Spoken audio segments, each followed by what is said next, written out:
Hello, everyone. I'm Nathan Shapura, political advisor at the European People's Party, and on behalf of the EPP, welcome to another episode of EPP Family Talks. Over these past several weeks, we have been talking with leaders throughout our political family to hear from them the ideas and projects they've been working on, in particular during this time of coronavirus crisis. Today, it is our great pleasure to welcome with us President An Hermans, President of our Seniors Association, ESU, the European Seniors Union. She's a former member of the European Parliament, and since 2013, the President of ESU. President Hermans, thank you so much for joining us today. It's an honor for me to be in this series of EPP Family Talks with EPP Family. And hello, Nathan. And I take the occasion also to greet our whole EPP family, all ages and in different countries. And I especially want to greet also our ESU members in several countries. We try to be in contact with them.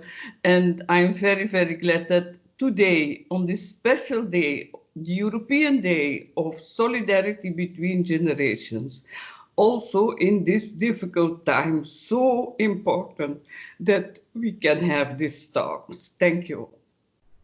I want to ask you about some of the specific things you're working on and the ESU is working on. And indeed, there's no better day we could be having this conversation with you, I think. But as we've done with our other leaders, I would like to first of all ask you just a more personal question. Of course, this is, in this difficult time, everybody is struggling, in personal ways that I think sometimes it's helpful for us to hear about and to hear how we are doing. So the first question to you is just how have you been coping with this lockdown situation, and what for you has a typical day been like? Yes. So as it is for everyone, I think also for me, it's a difficult time. It's a difficult time because for several reasons. I can say, first of all, already so long as I can remember, I have always have the feeling the days are too short. There is always something to read, always something to study and so on. And also in this period, I have this feeling. But at the other hand, a lot of personal, relational have changed. And especially, I'm a grandmother. I have two grandchildren and they are living very near to me, not 1 kilometer. And at this time, they just come and say hello. And in the meantime, I see my son and my daughter-in-law struggling with different roles, organizing their home. As an office, they have to work at home, they have to do teleworking, also as a school a little bit, because they are of the age of 4 and 8. And I see them struggling with this new situation, and I'm suffering because I can't help them. And that's one of the personal things. But at the other hand, I think as a president of the European Seniors Union, in the meantime, I work for the organization and we try to be in contact and to reach the aim also in these difficult times we are created for. It's a reminder, I think, to all of us how much we need each other and how much, as you mentioned earlier on this day of solidarity between generations, how much generations need each other. So yes, I'm very, very impressed also by all the creativity and all the solidarity that's coming up in society. Also in these difficult times, you see how people need each other, like you say, and how also we can find solutions in way we couldn't imagine. So looking beyond your own family situation and the situation in your immediate locality, could you update us? What is the situation like in Belgium now? We had we have suffered a lot population has suffered a lot, and of course, due to good healthcare, we could overcome most problems. But Belgium has a very, very high rate of deaths, and it is due to the way we counted our deaths. We counted also men, and all men and women who died in the care houses. But I think that now we are going to look at a new situation. How can we come? How can we overcome this first phase and going slightly to a new phase? What would you say are some of the challenges in particular facing seniors during this pandemic? Of course, we know the numbers, but there are other issues as well. So how answer that? Yes, I think for seniors there are several challenges, typical challenges also. And that is that one of the points is that in this situation, there was an attempt to separate the generations, not to come together, and families not to count on the help of each other. And that was a very, very great problem for people living alone or living in their own house. But at the other hand, for seniors in care houses, there were very, very special situations because of the great risk of contamination, living together very near to each other, and that also the caring personnel was not prepared for it.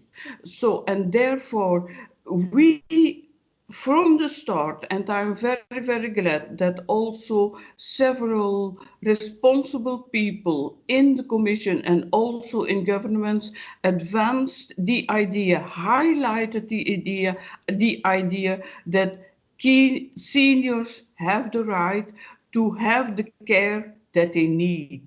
Also intensive care. Age never can be a criterion to exclude people from care. That's a very, very important point. And now, of course, when we go to a new situation, then there is a new tendency to say, as seniors or a generation or a population group at risk and or is a vulnerable group, seniors are a vulnerable group, that we should say we need to protect them more. But in this situation, in this new situation of renewed social contacts, I think that it is necessary not to exclude seniors from the chances to have this social relations again, because I think that when it's necessary, we need more prevention and we need to be more careful. But I think that we can count also on the idea that seniors will care for themselves, that they will take the necessary preventions when it is necessary, and but that we not exclude them from again meet their own relatives and so on, because this danger, I can say danger of isolation is also a very, very high risk to have a future and to have a normal life and to have a better life course and so on. I wanted to ask you about some of the solutions that you mentioned that are being put forward, for example, by the Commission. But first, before we get to that, could I ask you about the organization, the association that you are president of, the European Seniors Union? First of all, could you just tell us and tell viewers who might not know, What is your organization? What do you do? What are some of the basic facts we should know about the ESU? Yes. So we are created as a network. And the principle is that Europe is not only built on the decisions of heads of states and governments and so on, but also on solidarity of citizens. And then senior citizens, of course, play a very important role. And therefore, it's very important that also in several member states and in several parties and so on, that we can meet and that we can exchange idea and that we can exchange our need and our hopes. And that's the essence of our organizations. Build a bridge between citizens and the European level, build bridges between each other and create solidarity, to speak with one word or to try to find common solutions for problems and to advance it in the EPP family and also in the public sphere. But first of all, create this network of associations. And also today, we are trying to do this. We had a very good meeting in Prague in the beginning of March, and afterwards we had to implement these decisions, but also we try to stay in contact with email, with Facebook, and also sometimes by phone calls, so that we can hear what's going on in Cyprus, what's going on in Bulgaria, and so on. And that's very important for us. And it's a pity that not in every country or in every member party of the EPP we have such group of seniors who can advance idea and so on. I think that now there are very important countries where we don't have a member association until now, but we try to work on it. President, I know you and Secretary General Guido Dumont and your team are working very hard and are very active. So we thank you for that on behalf of the EPP. I would ask you one final question before we finish this interview, and that is, when you look at your own ESU family, but also the broader EPP family in particular, what positive solutions do you see being put on the table? And one thing that comes to mind, I know a few days ago we interviewed Vice President of the Commission, Dubravka Šuica, who's working on democracy and demography issues, and she spoke about some of the things that they're putting on the table for seniors. I know you've mentioned several others as well, but what positive solutions are you seeing that we should be aware of? I think that when it comes to positive solutions, I think that I personally am proud of the different ideas advanced by our EPP family, several members. And when you mentioned the Vice President Dubravka Šuica, we contacted her already from the start that she was in the position of Vice President, because we were very glad that someone is responsible in the Commission for demographic change, for democracy, but also for demographic change. And I know that she knows the situation very, very well, as well in several countries where people need to work and to have more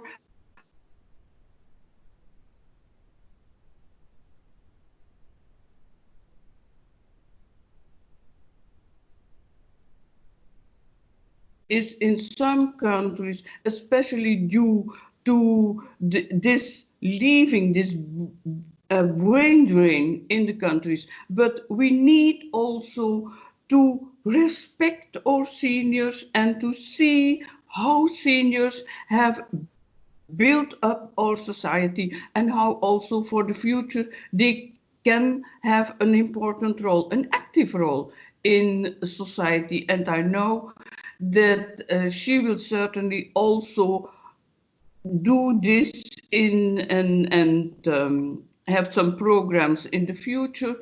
And when we see that in this very, very specific situation, we see that seniors were and are a vulnerable group in some aspects of life, but in other aspects, they play such an important role. When I look at the role they play in their family as volunteers, also in groups and neighborhoods, I think that also Europe can play a role in this, to stimulate it, to have influence in the cohesion funds and so on. And I think that we need it because, of course, we speak about we are going to the normal situation, to new normal situation, because after what we have lived now the last months and the last weeks, it will be a real challenge to overcome the new challenges also for the future.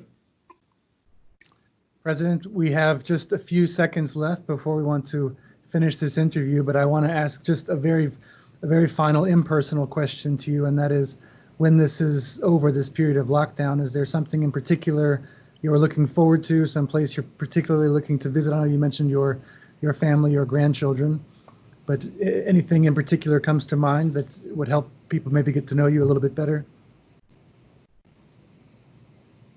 I think that we have to learn a lot from this situation, because we see what do we really need in life. It is really a very, very important situation. And I hope that also in the future we can enjoy life in a very sober way of living also.